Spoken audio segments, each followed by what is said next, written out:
চট্টগ্রাম কক্সবাজার মহাসড়ককে ৬ লেনে উন্নীত করার দাবিতে মহাসড়কের একাধিক স্থানে সড়ক অবরোধ করে ব্লকেড কর্মসূচি পালন করেছেন স্থানীয়রা। চট্টগ্রাম কক্সবাজার মহাসড়ক উন্নয়ন আন্দোলন নামের একটি সংগঠনের ব্যানারে এই কর্মসূচি পালন করা হয়, যদিও পরে তা প্রত্যাহার করে আন্দোলনকারীরা। চালিয়ে থাকি এবং আমার শ্রমিকদের সারা বাংলাদেশে আছে। আমরা যদি উত্তরবঙ্গে যাই দেখি এমন কোন সড়ক নাই বৃহত্তর সড়কে পরিণত হয়েছে। পূর্ব নির্ধারিত কর্মসূচির অংশ হিসেবে রোববার ৩০ নভেম্বর সকাল ৯টা থেকে চট্টগ্রাম কক্সবাজার মহাসড়কের লোহাগাড়া, সাতখানিয়া ও চকরিয়া এলাকায় অবরোধ শুরু হয়। এই সময় মহাসড়কে অবস্থান নিয়ে ৬ লেনের দাবিতে নানা স্লোগান দেন অবরোধকারীরা। এতে সড়কটিতে যান চলাচল বন্ধ হয়ে যায়।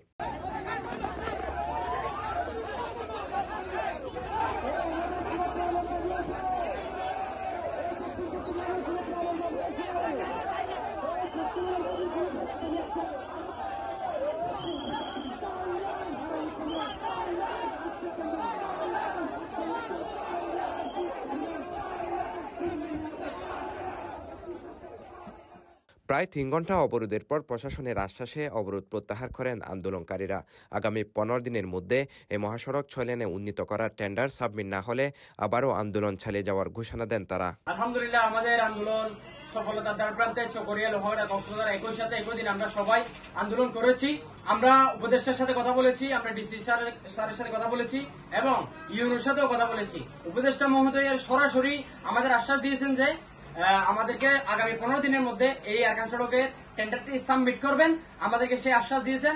আমরাও ওনার আশ্বাসে আগামী ১৫ দিনের মধ্যে টেন্ডার সাবমিট হবে যে সেই আশ্বাসের প্রতি বিশ্বাস রেখে আমরা আন্দোলনটি আজকে শেষ করলাম সকলে মিলে। এখানে কোনো নেতার হস্তক্ষেপ ছিল না। আমরা কোনো পলিটিক্যালি এই আন্দোলন নয়, এই আন্দোলনটি কোনো দলীয় আন্দোলন নয়। এই আন্দোলনটি দক্ষিণ চট্টগ্রামের মানুষের অধিকার, দক্ষিণ চট্টগ্রামের মানুষের দাবি, এই দক্ষিণ চট্টগ্রামের মানুষের আকাঙ্ক্ষাই হচ্ছে এই আন্দোলন। এর আগে একই দাবিতে গত ৬ এপ্রিল জেলা প্রশাসকের কার্যালয়ের সামনে মানববন্ধন করে প্রধান উপদেষ্টার কাছে স্মারকলিপি প্রদান করা হয়। পরবর্তীতে ১১ এপ্রিল সড়ক ও যোগাযোগ উপদেষ্টা ডক্টর মোহাম্মদ ফজলুল কবির খানকেও স্মারকলিপি প্রদান করা হয়। কিন্তু দীর্ঘ সময় পার হলেও দৃশ্যমান কোনো অগ্রগতি না থাকায় পুনরায় সড়কে নেমে প্রতিবাদ জানাতে বাধ্য হয়েছেন তারা। CTG post, Chittagong.